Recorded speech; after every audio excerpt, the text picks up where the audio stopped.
Hi, welcome to Bar Cart Bookshelf, a video series about books and the drinks they inspire. My name is Elias, and today we're talking about The Potency of Ungovernable Impulses by Malka Older. The Potency of Ungovernable Impulses is the third book in the Massa and Platy series of science-fictional mysteries set in the medium future where humanity has abandoned Earth due to climate catastrophe and collapse for the gaseous rings around Jupiter, and then, the moons of Jupiter as well.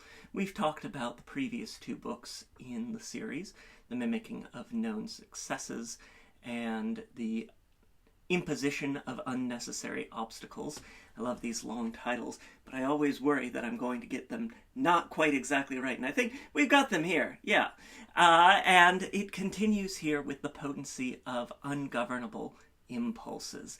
This is the longest of the Massa and Platy stories yet, either a very long novella or a very short novel. It's really delightful and brings to mind the old joke, one of my favorites, why are academic fights so vicious? Because the stakes are so low.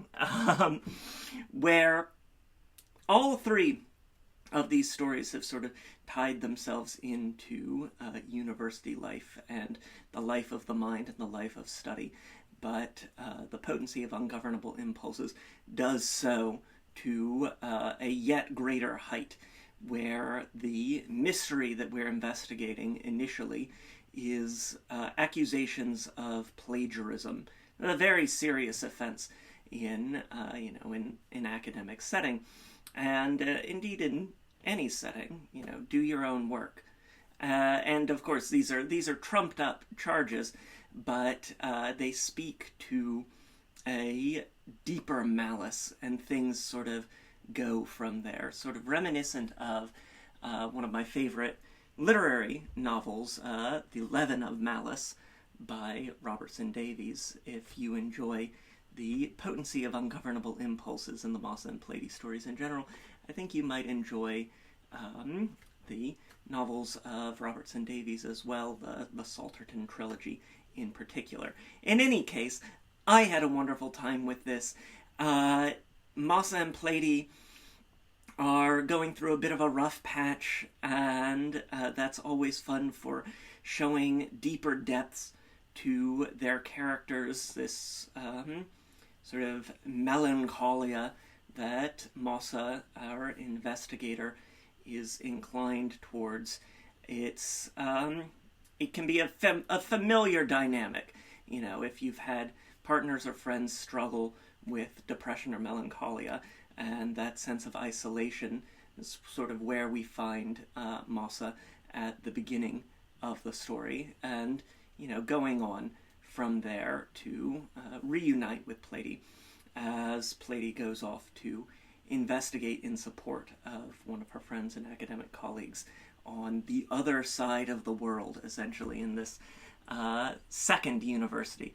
We've had a lot of our action so far based at the university where Platy is a scholar of Valdegeld. Now we're going around Jupiter to about as far away as you can get to another university called Stortellen, where instead of classicists who are examining the history of old Earth and the work of restoration, we have a complement of modernists, people who study the life of people living there on Jupiter, on Jove, and how their scholarship is different and also the same, and the ways in which bias towards your own discipline plays a role in your expectations and the way that you engage with the university as a system. As always, these books are really interested in institutions, in what it means to work within structures, and what it means to stand by your values and to stand by what's right. And have a delicious use of language. I noticed with this one in particular, compared to the previous two, and maybe it's just, we notice different things at different times in our reading, the real lushness of the language choices, the vocabulary of this sort of medium future society, ways in which different words from different languages have entered into their lexicon and into their common use in really fun ways. And so seeing bits of, Dutch or Spanish or what have you being brought in to the sort of common tongue of the story was really a lot of fun for me. And so, of course, because I love these books and I want a dozen of them, I want to just spend, at least 1 or 2 afternoons out of every year for the next decade with my friends Masa and Plady. So we had to have a drink. Our drink today is the Stortellen, named for the university where most of our action takes place. And we are going to start with 1.5 ounces of tequila. We have some ungovernable impulses on the part of Plady under the influence of this agave-based spirit. And so, of course, it's got to be our base. So we're going to get 1.5 ounces of that in what's ultimately going to be a sort of margarita riff. Really great for summer. I know it's just swelteringly hot in my part of the world right now, and so I was glad to be in the wrap of the chilly mists of Jupiter for a few hours this past week, and I hope that we'll bring a bit of a frosty, freezy chill to our cocktail as well. So we've got our tequila in our shaker tin. Next, we're going to get some lime juice, 3/4 ounce of lime juice. Perfect. Lovely. Get that zippy zing. And then our sweeteners. We got tea all over the place in these stories, so we're going to get 1/4 ounce of tea syrup. We're always drinking tea, and it is just very cozy and convivial and relaxing and engaging. And then we'll get some orange curacao, 1/4 ounce of both the tea syrup and the orange curacao. There's something about these stories, and I think it's that Jupiter, was always orange in the images that I saw growing up. So for me, Jupiter has to have some orange to it in flavor, in color.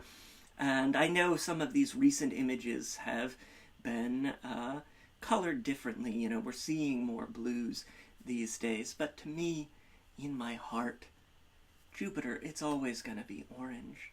It just is. And so we've got to have that orange.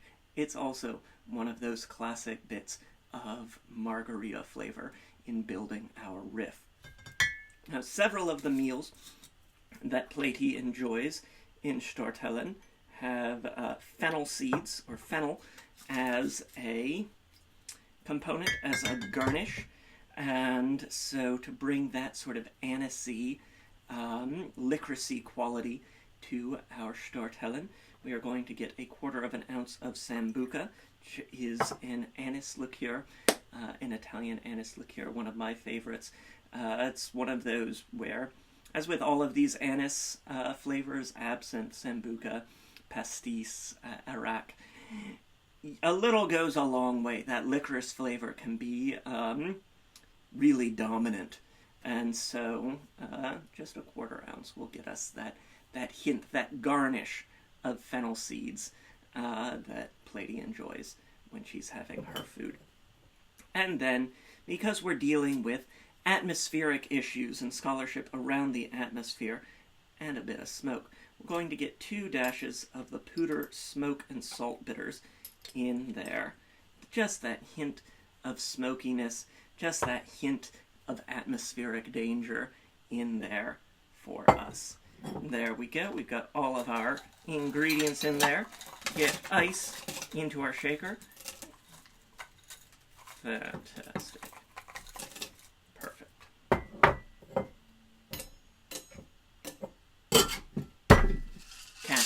and shake it up, wake it up.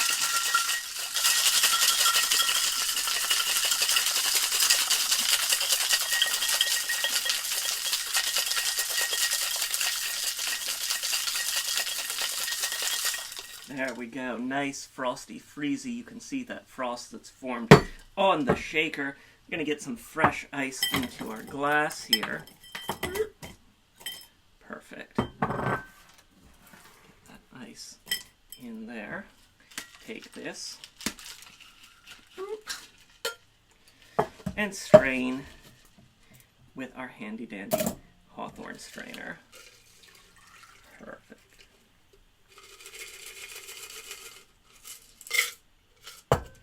And there you have it. This is the Stortellen, inspired by The Potency of Ungovernable Impulses by Malka Older. The Potency of Ungovernable Impulses is available now, as are the previous 2 volumes in the Massa and Plady series.